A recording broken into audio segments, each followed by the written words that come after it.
Bien, es un gusto estar una vez más con todos ustedes, que hemos definido que nuestros seguidores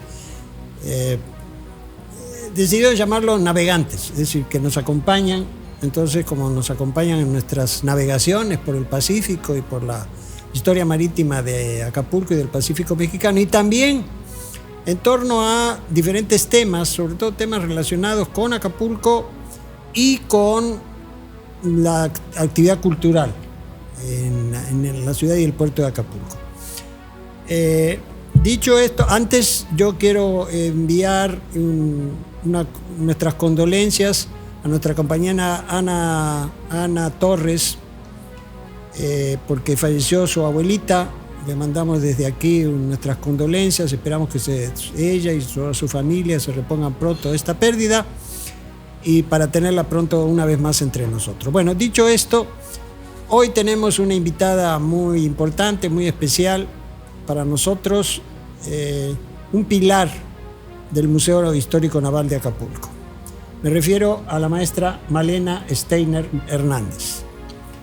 Ella es una persona muy conocida en el ámbito cultural de Acapulco, no solo de Acapulco, sino a nivel nacional. Ella ha trabajado mucho como promotora cultural, pero fundamentalmente su trabajo ha sido en el área de teatro, como actriz, también como directora, como productora, en fin, ella abarcó todos los temas habidos y por haber del teatro, tanto local como en algunos casos hasta nacional. Entonces, ella tiene un currículum muy amplio en este tipo de actividades. Lo que destaca, por ejemplo, es la fundación, es miembro fundadora de la primera directora, ¿no?, de la Escuela de Iniciación Artística del Ayuntamiento de Acapulco, y también fue directora de Cultura durante el periodo 2018-2021. Sí. Directora de Cultura del Ayuntamiento de Acapulco. Entonces, tiene una amplia experiencia y bueno, en el caso del Museo Naval, repito, es un pilar fundamental porque durante los 25 años del Museo Naval ella siempre ha estado apuntalando al museo con su apoyo, con su cariño. Eso es muy importante, sobre todo en las primeras épocas. Ella fue quien nos presentó aquí, que nos dio acceso aquí a Acapulco, al medio cultural, porque nosotros llegamos de Chilpancingo y prácticamente no conocíamos a la gente aquí. Entonces Malena ha sido la llave para que nosotros pudiéramos estar donde hoy estamos acá, en este lugar, ¿no?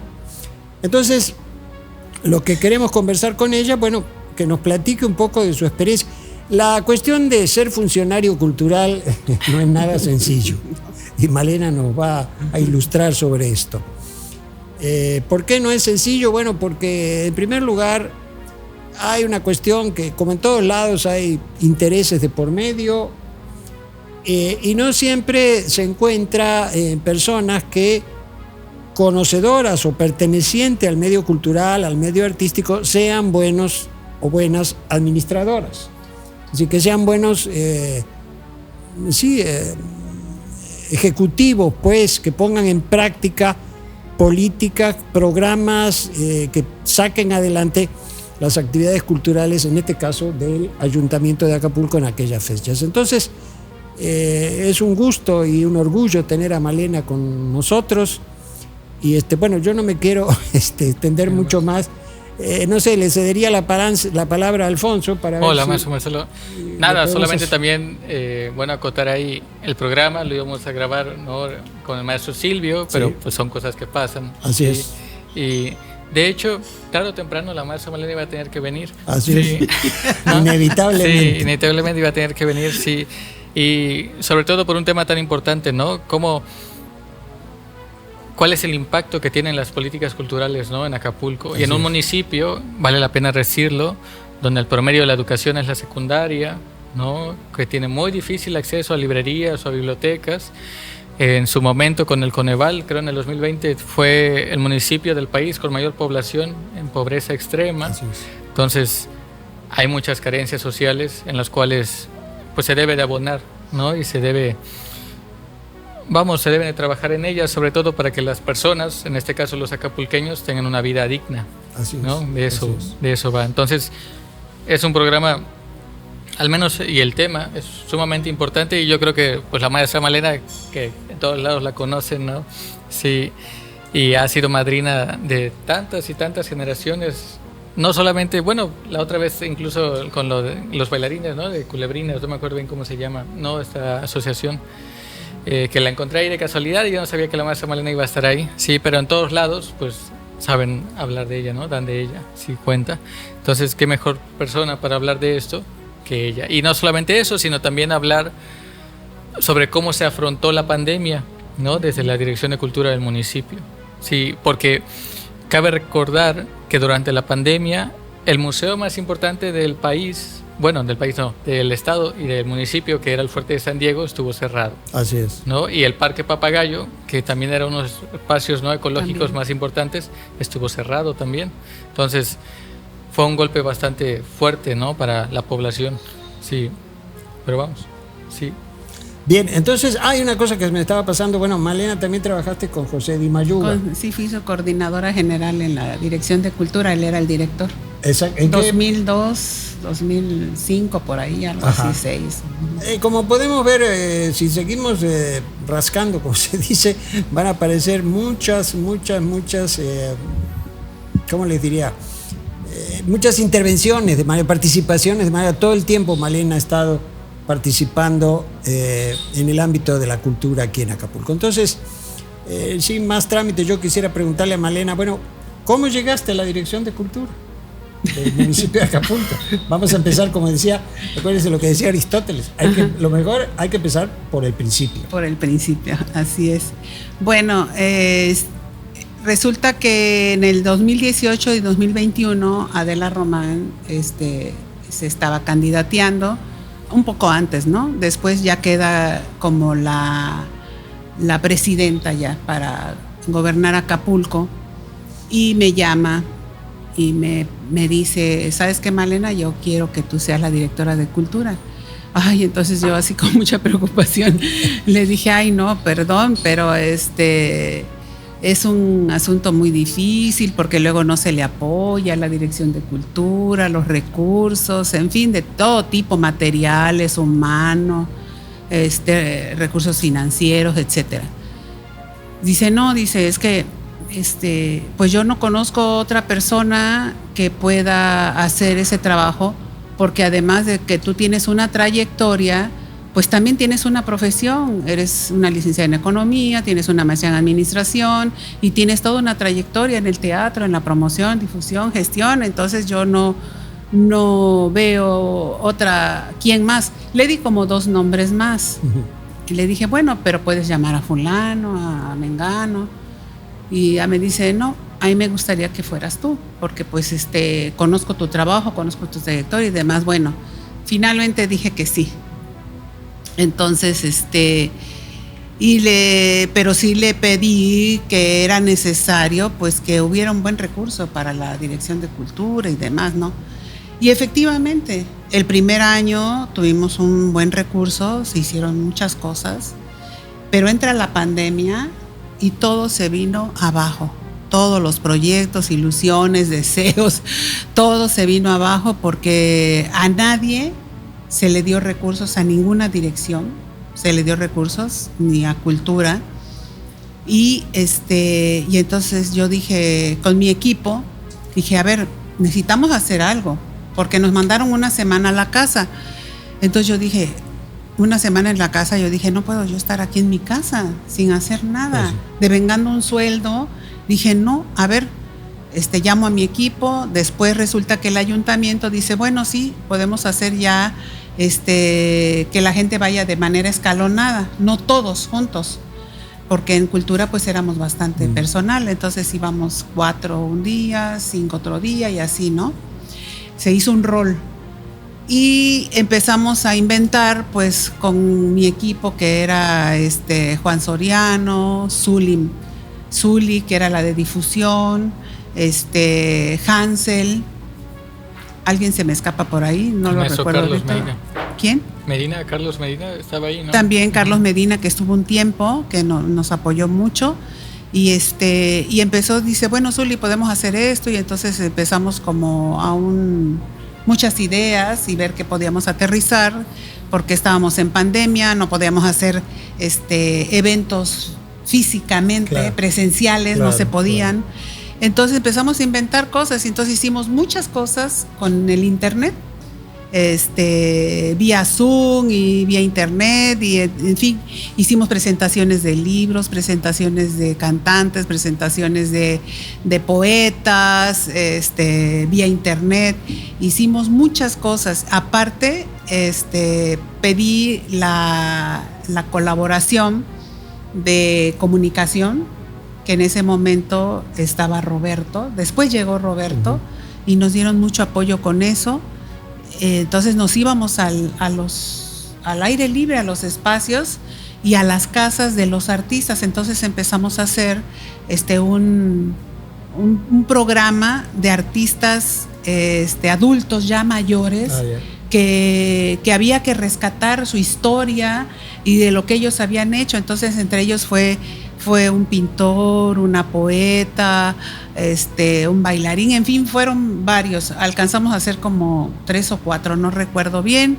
Desde que visitamos su casa, nos enseñaron sus premios, sus galardones, nos hablaron de toda su trayectoria. Entonces fue muy interesante esos programas, inclusive están todavía en el internet, los videos siguen estando ahí. Yo la otra vez de repente me los encontré, y para que la gente supiera y se enterara de que había artistas mayores que podían enseñar ya todavía muchas cosas a los jóvenes que venideros, ¿no? Creo que la NAO fue virtual también. Así años, es, ¿no? Sí. El último año nosotros hicimos las 3 NAOs, pero la primera estuvo excelente, sí, la segunda también fue una cosa maravillosa, y ya la tercera NAO fue virtual. Entonces yo les dije, hay que hacerlo virtual, porque ya ¿cómo se llama? El Cervantino, ya lo había hecho virtual. Entonces tuvimos contacto con el Cervantino y nos hicieron llegar algunos videos de algunos artistas que dieron su permiso para que los pidiéramos pasar. Aparte, lo que hicimos para poder beneficiar de alguna manera a los artistas locales, entonces se invitó a artistas locales desde danza, músicos, cantantes, de todo tipo, presentaron sus proyectos y se les filmó. Y entonces ya filmados, en vivo, un compañero locutor fue el que en vivo transmitía todo en vivo, pero eran puros videos de los artistas porque no se podía por lo de la pandemia. Y fue muy exitoso porque además nos vieron en muchos estados de la República, inclusive nos vieron en Europa, en Estados Unidos, nos llegaban los saludos y todo, ¿no? Entonces eso fue un buen acierto de hacer porque yo sí me empeciné prácticamente en eso. Yo decía, es que hay que hacer, no podemos pasar por alto la NAO, no la podemos pasar por alto. Y yo pues fui con la presidenta, pedí una audiencia, estuve con ella y finalmente dijo ella, ok. Le digo, no va a costar como una NAO que cuesta 8 millones, etcétera. Esa NAO costó cerca como de 500,000 pesos, 600,000, algo así. ¿Por qué? Porque había que montar escenarios, pagarle al que iba a ser el locutor, pero se le dice de otro modo. No vino Kenia. Sí. Ajá, todo eso, presentador, ajá, todo eso, y la secretaria de Cultura de ese momento. Perdón, la secretaria de Sedesol, que después se volvió Bienestar. Entonces todo estuvo muy bien y corrió muy bien, y obviamente el Museo Naval, los 3 años por lo menos que yo estuve, yo estuve pendiente de que fuera incluido en esa programación. Oye, ¿cómo es que haces una NAO, un festival internacional de la NAO, y no incluyes al Museo Naval? Eso es lo que decimos nosotros. Entonces a mí se me hacía absurdo que en antes no lo incluía y después tampoco lo incluyen. Entonces se me hace muy extraño, ¿no? Que no se le invite cuando es una institución que es la que debería de estar primerito que nadie en esa programación de la NAO. Entonces me acuerdo que esa ocasión tú hiciste un programa para niños, que vinieron muchísimos niños, hiciste todo un conteo de cómo no sé cuántos miles de niños visitaron este recinto, que por cierto ya no cabemos. Sí. Ya se necesita un espacio. Ha crecido mucho. Crecido. Y aparte, pues realmente el museo, no quiero polemizar, pero el museo no ha tenido el apoyo que debería tener. No lo ha tenido. Entonces, bueno, siempre han sido esfuerzos personales, particulares, de mucha gente que ha estado aquí. En mi paso por la Dirección de Cultura, las políticas culturales, pues bueno, las principales para mí fueron la promoción, la difusión, la educación. Inclusive yo aterricé 2 programas, uno de pintura, de artes plásticas y uno de literatura, que había implementado Gabriel Brito cuando yo fui directora de la escuela de iniciación artística, que él implementó 4, pero yo nada más pude implementar 2 por la falta de recursos y fueron muy exitosos. De por sí fueron muy exitosos con él, y cuando yo lo implementé, que luego me decían, oye, pero ¿por qué vas a traerte un programa que era de otra administración? Le digo, ¿y qué importa? Le digo, ese es el problema, que es que como fue de Luis Walton ya no lo voy a aterrizar, o porque fue de López Rosas ya no lo voy a aterrizar, o porque fue de... No, si fueron exitosos y tuvieron un buen impacto, sobre todo con la niñez y los jóvenes y también con los adultos, ¿por qué no implementar proyectos que tuvieron éxito? Yo tengo una duda ahí, maestra Malena. ¿Cómo se mide el alcance, ¿no? de un proyecto? O sea, es decir, los proyectos que implementa la Dirección de Cultura, ¿cómo se sabe o en qué medida se sabe que son exitosos o no? Por la afluencia de la gente, o sea, a nivel virtual, bueno, los que estaban, ¿no? Sí. Y a nivel físico se hacía un conteo. Entonces eso. Ahora, hay programas que tú no puedes hacerlos así, un taller, por ejemplo, de literatura. No puedes hacerlo para 2,000 personas, no. Es imposible. Entonces siempre hay de 15 a 20 personas. Pero esas personas hicieron todo un proyecto, trabajaron. Era formativo. Era formativo y además se sacó una plaqueta. Okay. ¿Sí? De esos alumnos que estuvieron ahí. Entonces ahí está plasmado, ¿no? Lo mismo con la pintura.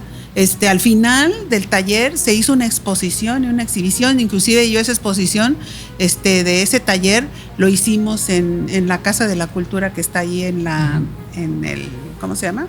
En la Costera. Okay. Ahí hicimos. Entonces fue muy gratificante porque llegaban los papás, la familia de los niños, todos los que estuvieron en ese taller, jóvenes, adultos, de todo, y los amigos y a todos los que invitamos, muchísima gente.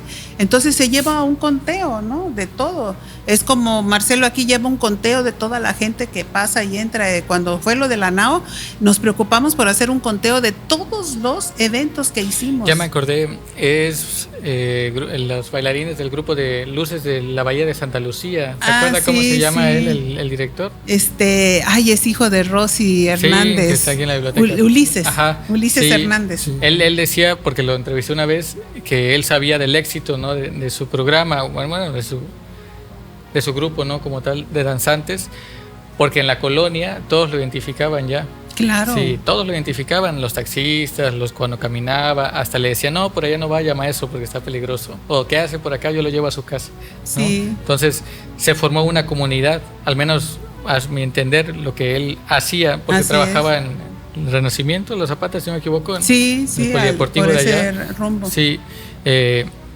formaba una comunidad de estudiantes e incluso muchos de ellos platicaba también que se rompía como que ese paradigma de, bueno, no es que la danza solamente es para mujeres, los hombres no pueden bailar. Así es. Sí, y bueno, en ciertas zonas, ¿no? De rezago, de periferia, pues ya estaba muy, muy marcado y era pues hasta peligroso, ¿no? Intentar romper ese tipo de paradigmas. Sí.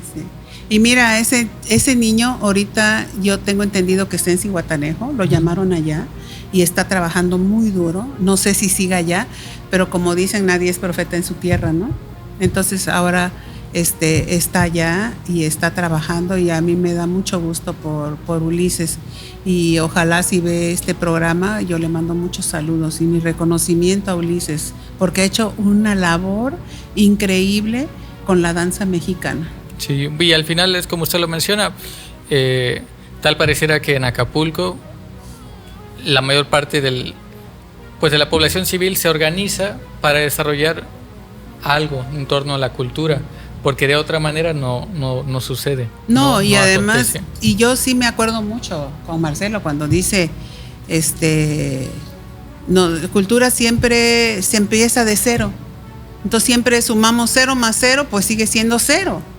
Por eso yo recuerdo eso y fue cuando yo implementé esos 2 proyectos que Brito llevó a cabo. Digo, ¿por qué tenemos que empezar de cero? ¿O por qué inventar? ¿De dónde inventar? Si ya hay cosas que están inventadas y están hechas y que fueron exitosas, ¿no? Así es. Bueno, a mí, antes de pasar un poquito más adelante, me gustaría ir hacia atrás. Tú tienes toda una trayectoria en el teatro. Entonces la pregunta es, ¿cómo empezó esa trayectoria? ¿Cómo llegaste tú al teatro? Vaya, ¿cuándo fue que le empezaste a dar vuelo a la hilacha? Esa es la pregunta. Bueno, yo estaba en la prepa. A ver.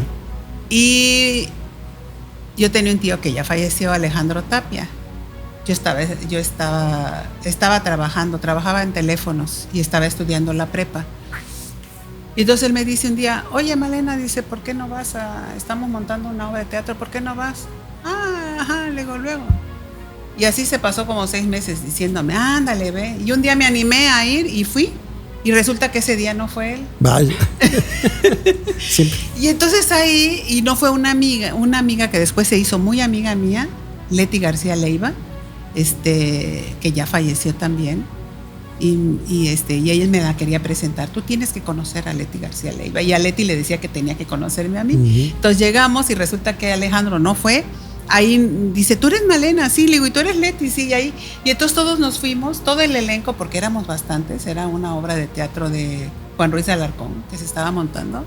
No es cierto, era Vallaceto de Jan Razán. Uh-huh. Y entonces nos fuimos a la playa todos, a las lunadas, cuando en aquella época todavía se podía ir a la playa y hacer lunadas. Uh-huh. Y ahí platicamos y todo, y ahí empecé con esa obra, con Vallaceto, pero de una manera inconsciente, siempre lo he dicho. Es la inconsciencia total. ¿Cómo crees que me voy a subir a un escenario? Ni siquiera se me cruzaba por aquí, ¿no?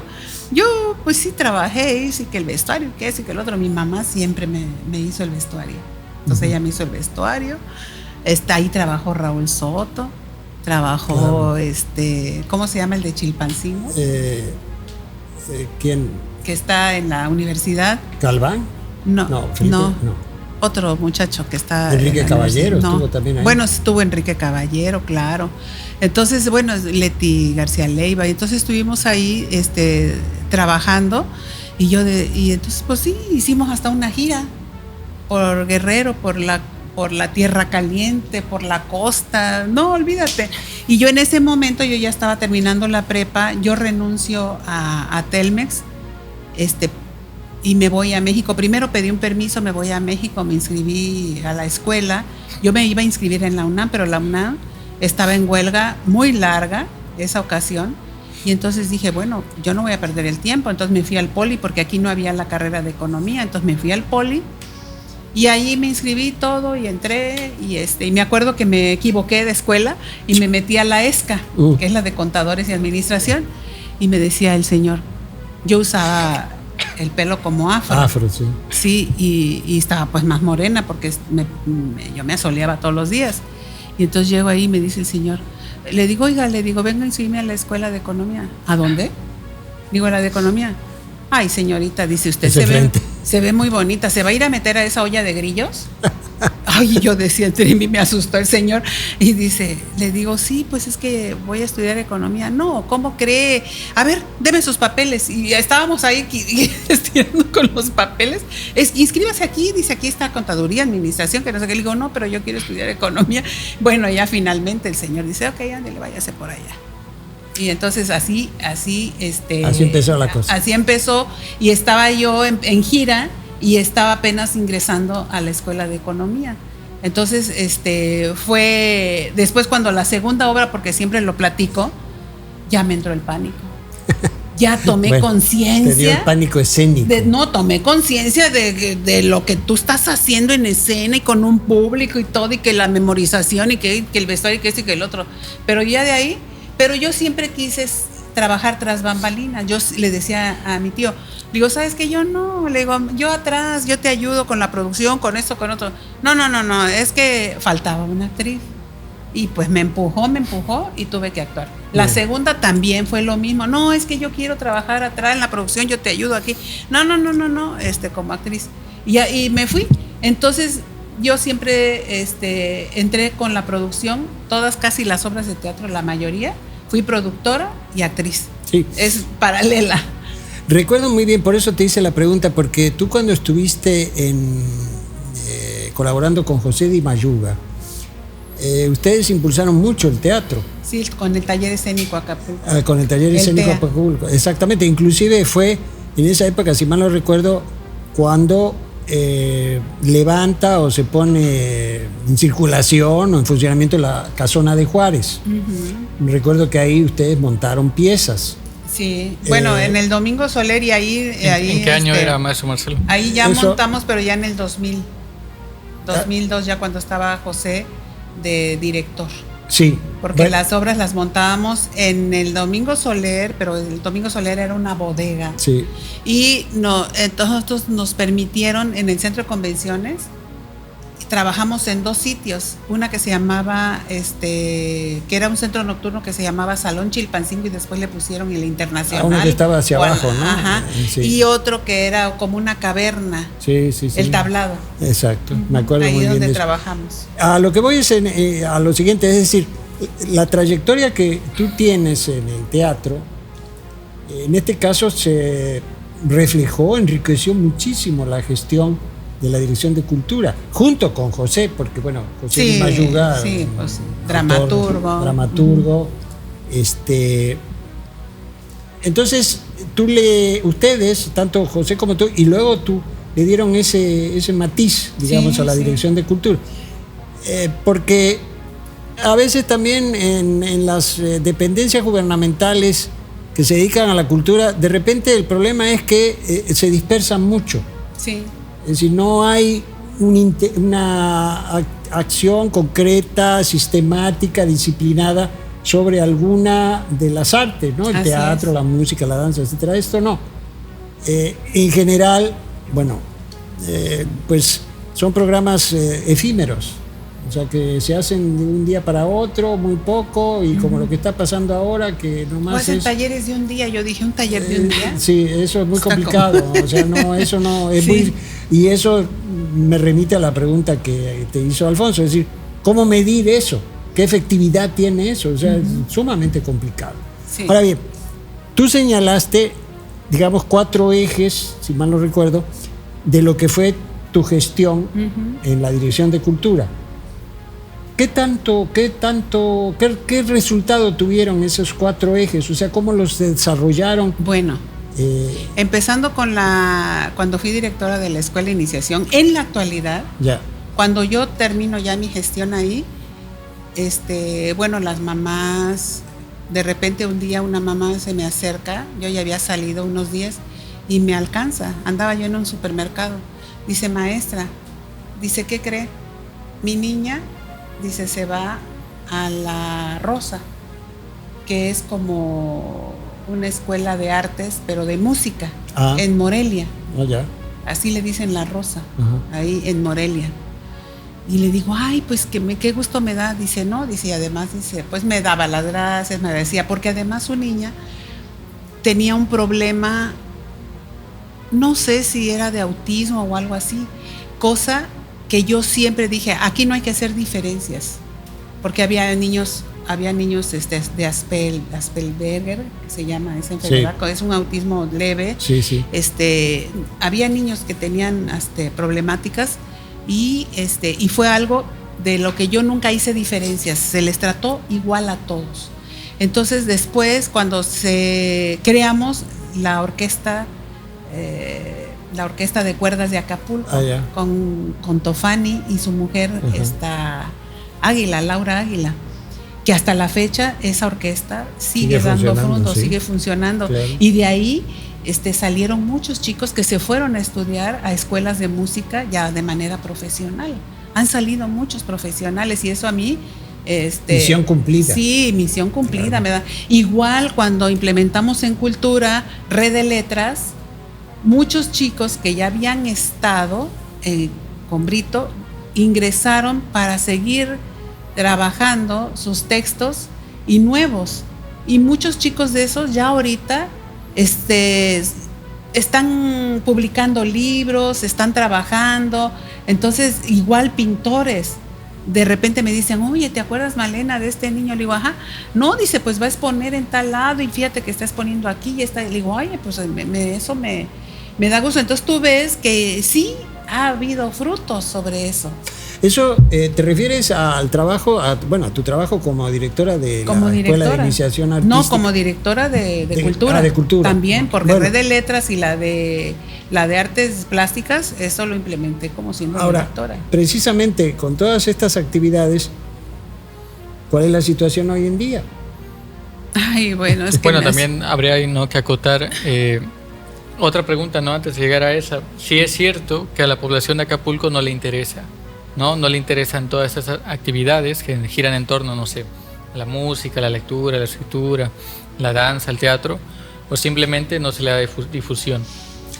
Yo pienso que es lo segundo. Bueno, lo que nosotros hicimos en Cultura, porque eso fue muy importante, el trabajo de Hansel, que él era como el productor prácticamente, sacamos muchos eventos fuera de Acapulco, a las colonias, al Rena, colonias que yo desconocía sus nombres y dónde quedaban, ¿no? Claro. Hasta el 30 llegamos a Jaltianguis y demás con eventos culturales, inclusive en la NAO, y pusimos varias sedes como en tres poblaciones de la NAO. Sí, yo creo que lo que dice Alfonso es correcto.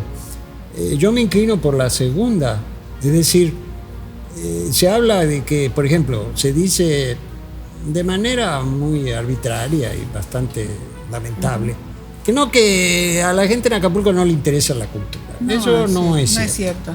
Yo creo que el principal problema, y ahí te hago una pregunta en ese sentido, es la falta de difusión.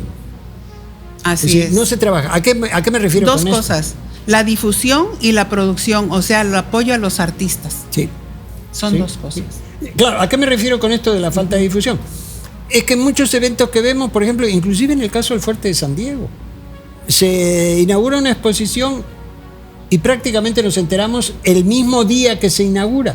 Eso es. O bien nos enteramos en la reseña al día siguiente en la prensa. Así es. Entonces, de esa manera, ¿cómo podemos pretender que la gente de Acapulco responda al ámbito cultural si no tiene información? Así es. Yo apoyando un poquito con eso, de la difusión, abrí un chat que se llama Cartelera Articultura.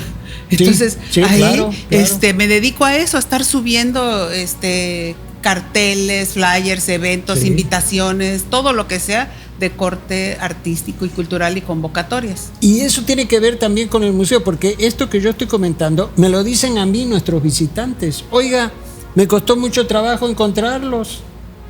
No hay difusión de este museo. No hay un cartelito donde diga cómo llegar. Exactamente, ahí viene la respuesta esa que damos. Que no somos invisibles. Así es. En la ciudad de Acapulco. No solo nosotros, ni siquiera el Fuerte de San Diego. Ni siquiera hay una señalización que diga Fuerte de San Diego hacia allá, Museo Naval, Museo de la Máscara, etcétera. Nada de eso hay. Entonces, yo creo que es injusto achacarle a la gente es que no vas a las exposiciones o que no vas al museo, cuando ni siquiera le estás informando de qué se trata. Y hay otro asunto, platicamos con una amiga porque me dice, ¿sabes qué? El 50% de la población de Guerrero es analfabeta. No tienen educación, pero después yo lo recapacito, pero eso no importa. No. Que sea analfabeta. No. El problema es que no llega La difusión no llega a la gente para que asista a los eventos. Claro, asisten a los eventos de relumbrón, ¿verdad? Claro, bueno, que traen a esta, ¿cómo se a llama? Los de Televisa. Sí, a esta, ¿cómo se llama? La güera esa cubana, Niurka. Bueno, pues cómo no va a jalar, ¿verdad? Pero bueno, eso es cultura, me pregunto. Sí, es parte de, pero no es lo que realmente se necesita. No, bueno, indudablemente. Entonces, estamos en ese... Mira, por ejemplo, volviendo a esto de la difusión, porque es muy importante. La primera exposición que armamos en el Museo Naval fue una exposición que vino de España.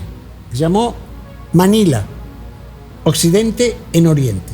Una espléndida exposición. Esa la montamos cuando estábamos todavía, ahora es Costera 125, cuando estábamos en Plaza Bahía. Sí. A él le voy a pasar la factura luego a Emilio para, por la claro. promoción. ¿Qué pasó ahí?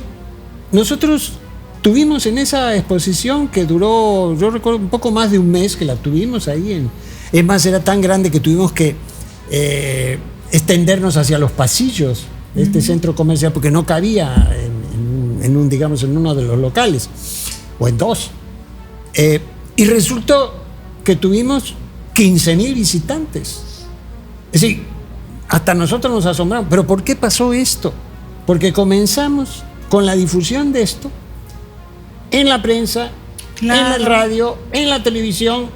Nos apoyaron mucho los medios de aquí, claro, de Acapulco, sí, 2 meses antes. Y estábamos dale. Entonces empezó a crear esa necesidad, ese conocimiento. ¿A qué voy con esto? No quiero decir con esto que mira qué inteligentes y listos somos, no se trata de eso, sino sencillamente probar que la difusión no es solo poner un flyer y a ver cómo te arregla, no. Hay que, con disciplina, con persistencia, con perseverancia, y entonces sí vamos a conseguir frutos, pero mientras no sea así, no vamos a llegar a ninguna parte. El problema es trabajar. Es todo, trabajar, pero además trabajar con conocimiento. Así es. Sí, con un objetivo. Así es. Porque si yo nomás hago como que trabajo, ¿verdad? Pues no. Pues no, porque ahí viene el problema que tenemos, que mientras unos hacen como que trabajan, los otros hacen como que pagan. Y entonces nos salimos del atolladero. Sí, yo recuerdo que en la pandemia, ¿cómo salíamos? Todos los días, desde las 9 de la mañana, 8:30 que salía yo de mi casa y regresaba a 7 de la noche, 8, filmando aquí, yendo con Zully, el otro con Vera que me llevaba, me traía, con Hansel, con Juan Soriano, y entonces hasta me decía, Vera, maestra, ¿que usted no se cansa? Le digo, es que no hay recursos, no hay, entonces hay que apropiarnos de los medios de producción, ahora sí. Sí, le digo, hay que, de comunicación, son los que tienen las cámaras, los videos y todo esto, y los llevábamos, y de repente, pues que tenían COVID y ya no podía hacerse, y luego se atrasaba, luego que otro le dio COVID, y así estábamos, ¿no? Pero bueno, hicimos muchas cosas con la pandemia. Sí, por eso volvemos a lo mismo. Es decir, mientras haya trabajo, hubo un chico pérdida de la Dirección de Cultura, aparte de las que estaban las contadoras y eso, Vicky y demás, Alexis, un diseñador gráfico.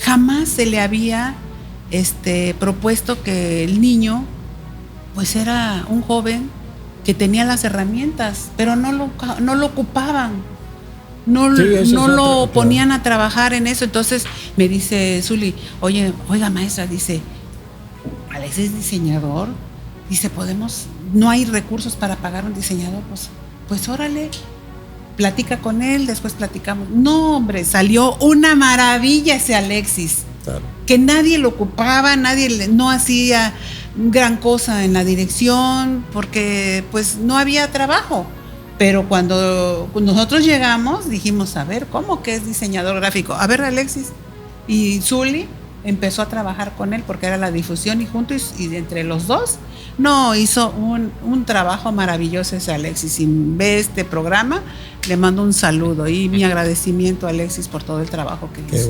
Qué bueno, eso es muy reconfortante. Ahora bien, como hemos visto y muy escuetamente, tienes una amplia experiencia tú, no solo de donde provienes, o sea, en el teatro, sino en la gestión cultural. Me quería hacer una nota ahí.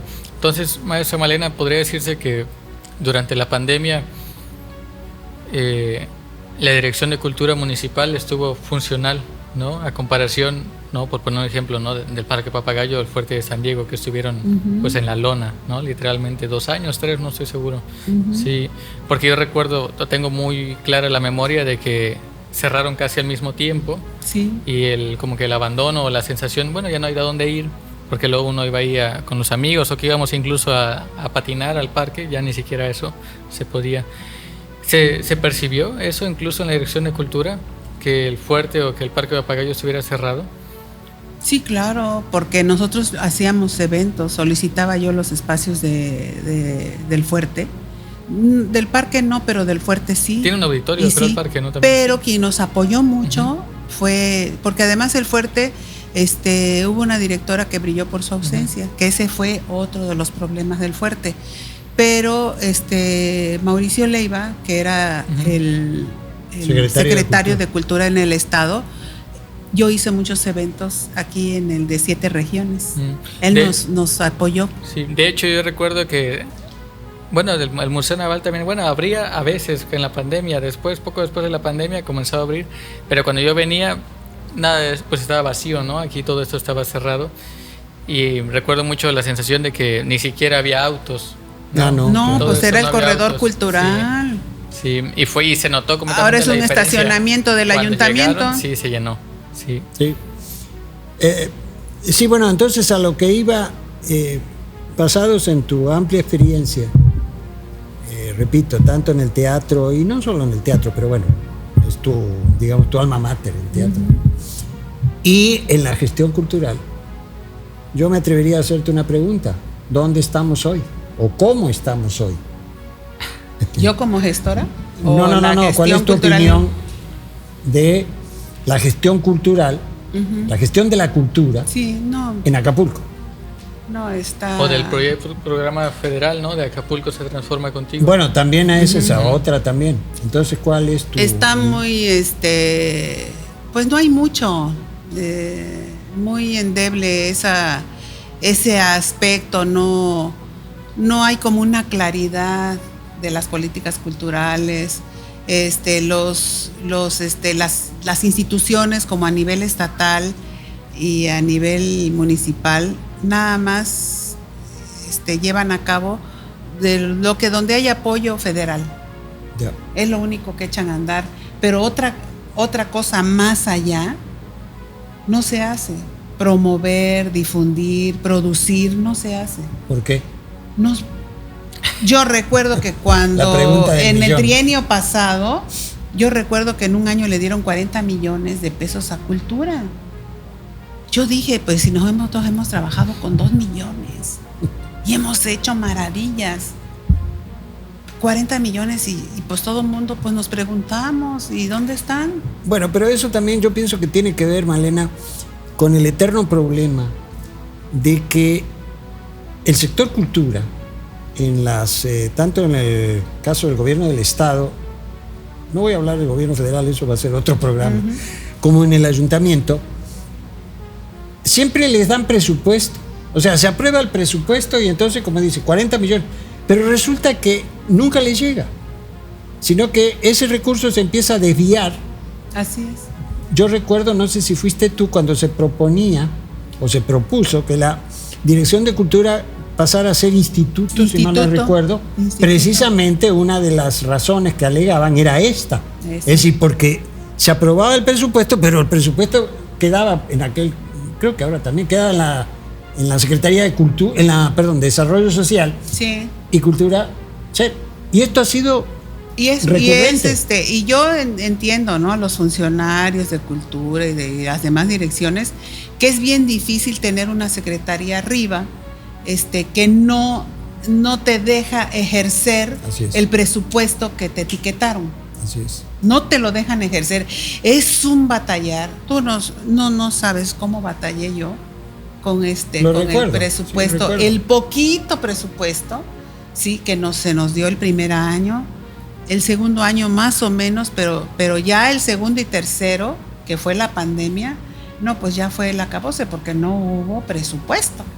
Si yo ejercí en esa pandemia 30,000 pesos fueron muchos, porque además era así de, oigan, es que necesito que nos den que esto, que le paguen al artista, que le paguen a no sé quién, y ya nada más andaba yo atrás de que se le pagara a la gente. Entonces, tú no puedes llamar a alguien y decirle, luego te pagamos, y pasan 2, 3 meses, 5, 6, un año y no le pagan al artista. Eso ha sido otro problema recurrente. El hecho de que a la gente del sector cultura aparentemente vivimos del aire. Así es. Porque no se paga eso. Bueno, yo puedo contar historias en ese sentido. Lo vamos a dejar para más adelante. Pero eso es una realidad. Mira, con José dijimos, José, artista que se le llame, artista que se le pague. Pero claro. Y es algo que yo también apliqué cuando fui directora de la escuela y como directora de cultura. Artista que se le llame, artista que se le paga. Nada de que, ay, a gratis, apóyame, no. Porque eres mi amigo, no te pago. No. O sea. No, cuando mucho, lo que sí a veces hacía, cuando arrancamos nosotros, que no había presupuesto, unos chavos se me acercaron, no, que vamos a abrir el centro cultural de La Jardín. Dije, qué padre, hay un centro cultural en La Jardín, ahí vamos. No, una maravilla abandonada. Entonces ese chavo, digo, órale, pues hazte. Entonces hicieron todo un programa, lo publicaron, tuvieron gente, fue mucha gente, tenían danza, pintura, música, varios, ¿no? Entonces estuvieron trabajando como 3 meses, pero no me daban el recurso. Al final terminé pagándolo yo. Sí, me consta. Pero dije, no lo voy a dejar de hacer, no voy a dejar de pagar si estuvieron conmigo, me hicieron caso, y yo les dije, espérenme tantito, hasta que llegó un momento en que dice, oiga, pero ¿cómo? Entonces dije, bueno, no, es imposible, denme chance. Eso. Entonces les pagué primero una parte, la mitad, y luego la otra mitad. Sí. Y salí de mi... Este ejemplo que tú acabas de dar, yo lo tomo porque me parece muy claro. Es decir, ¿dónde está la Torón? Es decir, ¿por qué la gestión del sector cultura tiene tantos problemas? Porque no se considera algo esencial. ¿Perdón? No se considera algo esencial. No se considera importante. Pues, y pues en teoría debería ser el sector cultural la conciencia crítica de la sociedad. Tal vez por eso. Y además no hay, del que son tus jefes, no hay una conciencia. Yo no sé si es conciencia o es educación, o no hay una conciencia cultural, no sé qué sea. Bueno, mira, yo recuerdo aquí, yo podría abonar algo, aunque ya pasó tiempo de esto, ya llovió. Pero una vez me encargaron un trabajo sobre políticas culturales del gobierno del estado de Guerrero. Eso fue allá por los años 84, 94, porque ya no me acuerdo. Sí. Porque yo estuve trabajando ahí en lo que era el Instituto Guerrerense de la Cultura, o sea, el antecedente, la actual Secretaría de Cultura del Gobierno del Estado. Y entonces en el análisis, en la investigación que hice, descubrí lo siguiente: las actividades culturales hasta prácticamente los años 80, en el caso del Gobierno del Estado, pues eran una especie de adorno de los eventos políticos. Entonces se hacía el evento político y se hacía el bailable, o la cantada o ¿cómo se llama? El concurso de declamación. Así. Entonces siempre en esta perspectiva, y lo pude comprobar esto, es decir, la cultura aparecía siempre como una especie de florero, ¿no? Que lo pones en la mesa para que se vea bonito, y mientras tanto nosotros aquí hacemos todas las maniobras de tipo político, etcétera, etcétera. Pero eso no es que sea malo, eso no es por maldad que se hizo, no, así era. Así era la concepción que se tenía. Entonces, la cultura estaba regida, por ejemplo, en el caso del gobierno del Estado, por la Dirección de Actividades Cívicas, porque no existía ni Secretaría de Cultura, ni Instituto de la Cultura, nada. Era la Dirección de Actividades Cívicas. Y entonces, por eso, siempre la cultura aparecía como escenario o adorno de los eventos políticos. Y esto, pues yo pienso que todavía existe. Todavía existe, a pesar de que hay Secretaría de Cultura a nivel del Gobierno del Estado, Dirección de Cultura a nivel del municipio. Han cambiado, eso ha cambiado, pero ha cambiado la forma. Pero el fondo, no tanto. No. Diría Reyes Heroles, es que el problema es que la forma es fondo. Es fondo, ¿Sí? así es. Entonces, por eso a mí me gusta mucho conversar contigo, porque en primer lugar tú eres un testimonio vivo de todo esto, de todo este movimiento, de todo esto que nos envuelve día con día, día tras día, en los que estamos en este asunto. Yo creo, ahora, ¿tú no piensas que en los últimos años, en Acapulco, claro, en los últimos años hemos tenido huracanes y desgracias de este tipo, pero tú no crees que actualmente hay una especie de renacimiento, no sé, que hay más actividades culturales de grupos independientes? Por supuesto, ahorita los que están trabajando son los grupos independientes. Ahí está Demina, en donde tiene una aglomeración de artistas, desde poetas, escritores, pintores, gente de danza, que siempre están ahí, hacen cineclub, etcétera. Por otro lado está la biblioteca, que a pesar de que es tripartita la biblioteca, pero Temis, de su persona, elabora y hace muchos proyectos, desde talleres para niños de pintura, de escritura, alberga ahí gente que le pide, al ajedrez, o sea, gente que le pide para presentar libros, presentar lo que sea, ¿no? Sí. Ella da cabida y mientras puede apoya, ¿no? Está el Domingo Soler, que ya se cae, no se cae. Porque siempre ha sido, yo desde que estoy en Acapulco he oído eso. Siempre ha sido así, ya se cae, no se cae. Después estuvo el Centro de la Quebrada, pero pues finalmente cerró. ¿Por qué? Porque Luis Arturo, pues era el que sostenía el lugar, era el que tenía que pagar la renta, el agua, la luz, todo. Nadie, de repente apoyábamos a algunos para apoyarlo, pero pues llegó un momento en que pues el bolsillo no da para más. Pues sí. Llega un momento eso. No se puede. Entonces, yo me acuerdo que mi mamá me decía, bueno, Malena, estaba haciendo teatro porque me veía, no, que voy a comprar esto, que la tela, que aquello, porque hay que ir aquí. Dice, ¿por qué no te dedicas a otra cosa? Que te dé dinero, claro, me decía. Sí, claro. Cuando vas a un hotel que pones pero yo su profesión, no, pues actriz o escritor. ¿Y de qué trabaja? Ajá. Siempre te preguntan eso. Sí. Malena, podría decirse que, voy a aventurar una idea, a menor actividad gubernamental en el sector cultura, ¿crece la actividad de los grupos independientes? Claro, por supuesto. ¿Sí? Así es. ¿No es al revés? Proporcionalmente, no. Y además a esos grupos ni los apoyan. Hemos pedido mucho apoyo al Domingo Solera de Mina. No les importa. Entran programas inclusive a nivel federal. No sé, por angas o mangas, no entran. El Domingo Soler han dicho que lo van a construir, ya está cayéndose el teatro, ya no tiene techo, en fin, con lo del huracán del Otis, pues le fue muy mal. Y la estructura está muy mal, y pues yo sé que el municipio, el ayuntamiento quedó de levantar ese lugar. Es la hora en que no se hace nada, ya pasaron más de 3 años. Sí. Entonces, y así es, y de Mina pues está sobreviviendo y hacen lo que pueden, y entre todos los que llegan ahí, entre todos apoyamos en lo que podemos, ¿no? Sí. Y yo sé que hay más grupos, pero no los conozco, grupos de danza, grupos de pintores que se juntan en la biblioteca o se juntan en otro lado que les prestan. Yo sé que en Rena hay grupos, en Zapata, en fin, ¿no? Pero no los conozco a todos. Pero sí, hay una proliferación de los grupos independientes. En Pie de la Cuesta está un chavo, ahorita no me acuerdo cómo se llama, que ahorita está trabajando la cartonería para hacer por lo del Día de Muertos, catrinas y todo eso, pero con cartonería. Ajá, entonces está invitando a que vayan todos, no sé qué días son, en la cartelera ahí está el anuncio. Entonces, y lo hacen de manera independiente, inclusive de su propia bolsa. Sí.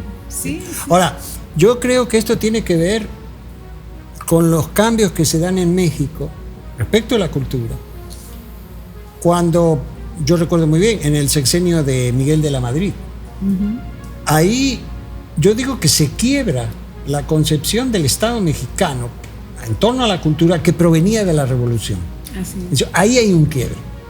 Porque lo primero que se hace ahí es cuando aparecen, acuérdate, no sé si te recuerdas, los institutos estatales de cultura. Así es. Se descentraliza con aquella idea de la descentralización de aquellos tiempos, entonces se descentraliza y prácticamente en ese sentido el Estado mexicano se retira de la cultura. ¿A qué me estoy refiriendo? Los principios de la Revolución, bueno, de alguna manera la Revolución Mexicana promueve y le da lugar al muralismo, por ejemplo. Las grandes obras de los muralistas en el edificio de la Secretaría de la Educación Pública, en Palacio Nacional y muchos otros lugares. Entonces, es decir, este significante cultural, pues es asumido como por el Estado, como un símbolo, como algo que hay que promover y que me representa a mí como Estado, ¿no?, en la sociedad. Pero eso se abandona. Yo recuerdo muy bien una reunión que hubo en Baja California Sur, en donde se reunieron muchas personas del sector cultura a nivel federal. Y ahí Juan José Bremer, no sé si te acuerdas de él, planteó precisamente esto que estoy hablando. Es decir, ya el Estado se retira, bueno, no lo dijo así, sí, pero esa fue la idea. Sí. Se retira y entonces la autogestión. Exacto.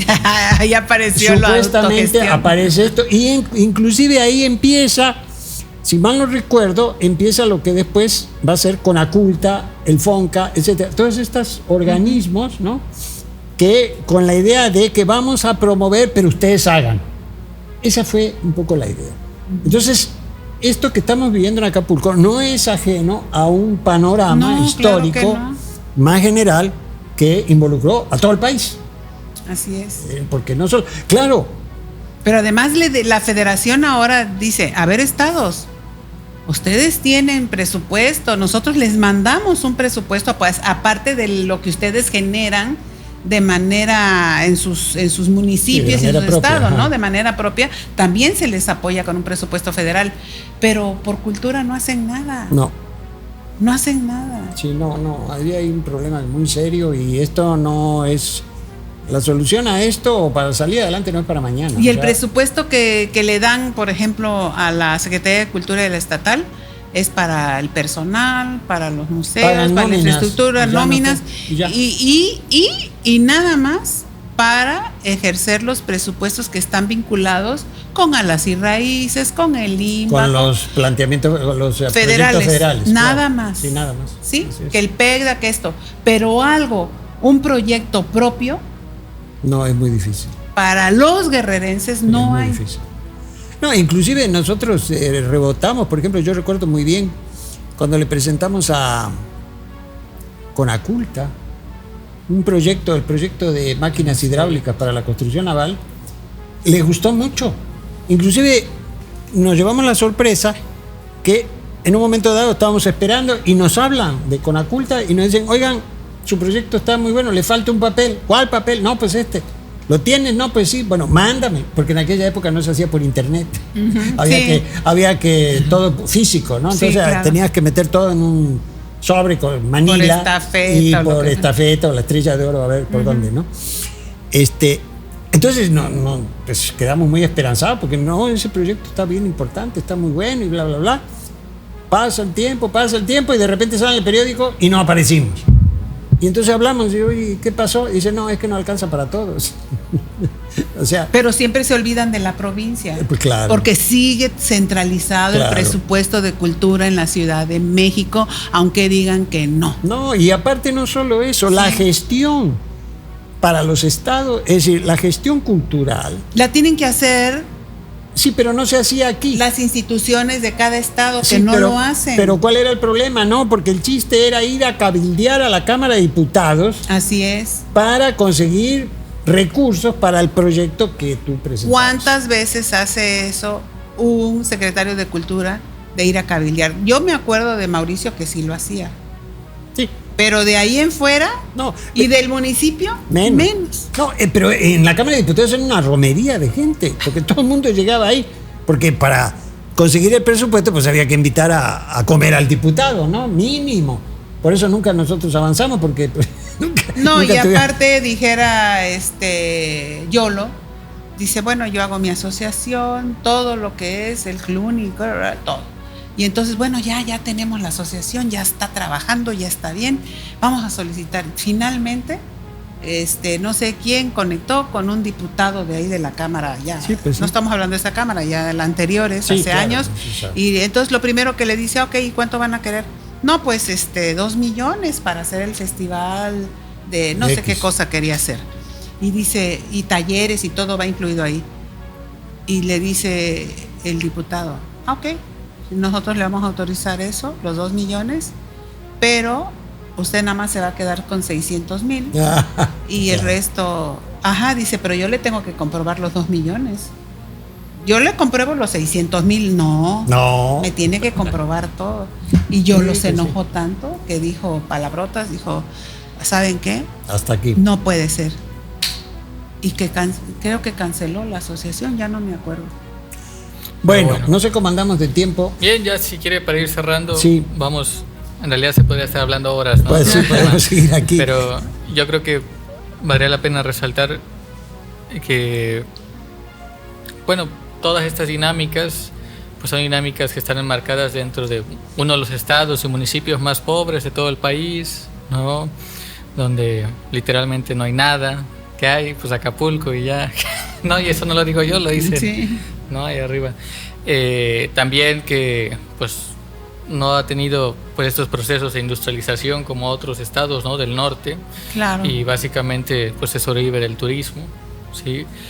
Y vamos, también la población civil, por la misma dinámica de empobrecimiento, pues tiene poco margen, ¿no? De acción, pero dentro de ese margen realiza cosas y yo creo que eso es lo valioso. Así es. ¿No?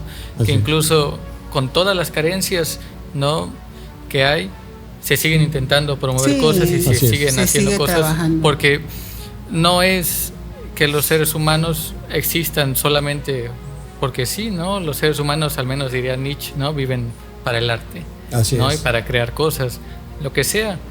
No se puede estar todo el tiempo solamente consumiendo. Y yo creo que pues algo que se ha dejado de lado aquí en Acapulco sí es eso, ¿no? Que la gente, por ejemplo, los comentarios, ¿no? O incluso comentarios completamente clasistas, como que Acapulco padece de anomia social, ¿no? O sea, signifique lo que signifique eso. Y la anomia, el concepto de Durkheim, sí, ¿no? De la sociología clásica. Independientemente de eso, resiste, ¿no? La población acapulqueña resiste a pesar de todas las carencias y de todo lo que se le ha negado, y si vive como vive es porque está al margen de las condiciones estructurales y se tiene que luchar con todo eso. Por eso iniciativas, ¿no?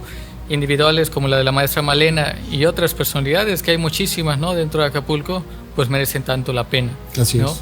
Se lucha, ¿no? y se generan cosas a pesar de y no gracias a. Sí, ¿no? exactamente. Sí, por poner un ejemplo, a mí me parece pues sumamente negativo que no haya suficientes librerías, ¿no? en Acapulco. O sobre todo una biblioteca pública, ¿no? Yo recuerdo que en la universidad los viernes yo me iba a las bibliotecas a buscar los textos que iba a leer y que me pedían para la siguiente semana. Claro. Iba en el metro, pasaba a la de Valderas, que es la Biblioteca México, luego, bueno, primero pasaba a la de CEU, a la Central, luego a la de Valderas y la última era la Vasconcelos. Y a los últimos años yo me acuerdo que ya me las sabía de memoria, ni siquiera tenía que consultar las secciones para poder dar más o menos por los libros. Pero algo así, o sea, que sea capaz de satisfacer la demanda cultural, ¿no? En Acapulco yo creo que mucha gente daría lo que fuera por poder pasar una tarde en una biblioteca, ¿no? Y sobre todo que esté a gusto, que está la de la maestra Temis, claro está, pero una biblioteca, refiero por ejemplo una como la Vasconcelos, bien podrían utilizar el edificio inteligente, ¿no? Para hacer una biblioteca así. Sí. Y vamos, sería fantástico, pues para una población casi de 1 millón de habitantes, una biblioteca pública, dos librerías, una, no es suficiente. Pero vamos, yo creo que recapitulando, ¿no? El propósito de este programa era eso, ¿no? ¿Sí? Mostrar sobre todo y hacer valer que estos esfuerzos han contribuido pues bastante, ¿no? en la sociedad, sobre todo acapulqueña. Y ese es un programa bastante local, ¿no? Seguramente alguien que iba, no sé, en otra parte del país o del Estado puede no interesarle. Pero por poner un ejemplo, yo recuerdo, maestra Malena, y no se lo había dicho nunca, mi tío me dijo que usted le dio clases alguna vez cuando él iba, ¿no?, en la prepa o en la universidad, y la reconoció una vez de una foto aquí en el museo. Y ella ni siquiera vive aquí ni nada, pero él lo guarda, pues, él ya tiene 50 años y se acuerda, ¿no?, de la maestra Malena, sí. Sí, entonces yo creo que todas esas cosas son sumamente valiosas, sí. Sí. Y bueno, marcan, por supuesto que marcan. Fíjate que estaba pensando que los políticos y los presidentes, los regidores, todos los que tengan esos cargos a nivel federal, a los 3 niveles, no han entendido de la importancia que es y lo importante que es el arte y la cultura, apoyarla. Yo te puedo mencionar 3 personas que conocí y que trabajamos, que nos apoyaron, y no a mí, a muchos, que entendieron ese movimiento. Uno de ellos fue Alfredo Figueroa. Fíjate, Alfredo Figueroa, muy cuestionado el papá, claro. Pero él... Figueroa Smutny. Smutny. Sí, ¿no? No sé, pero Alfredo Figueroa, hijo de Figueroa, el que fue gobernador. ¿El Figueroa Alcocer? No. Figueroa. Figueroa. El señor, el viejo. Ajá. Él, Alfredo Figueroa.